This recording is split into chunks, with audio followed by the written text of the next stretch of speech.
two of the largest democracies in the world, the US and India have tremendous potential to work together.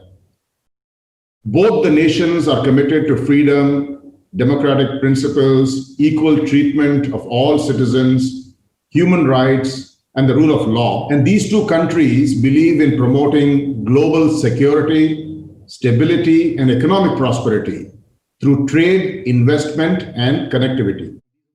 That both India and the US view each other as important strategic partners.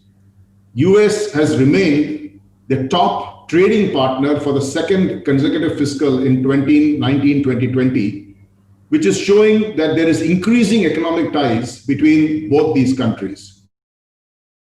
And the IT industry, to which I belong to, has played a critical role in promoting trade and investment relations.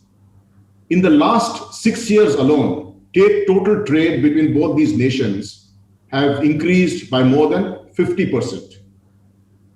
We are now seeing better technology as a byproduct of increased trade and technology flows, enhancing the overall productivity of all other sectors as well.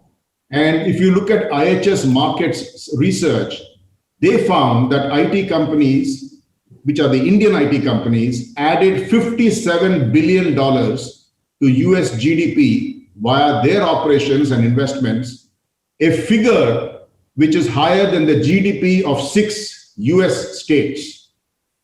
The Indian IT industry has employed 175,000 individuals directly in America and has supported an additional 338,000 jobs across the US economy.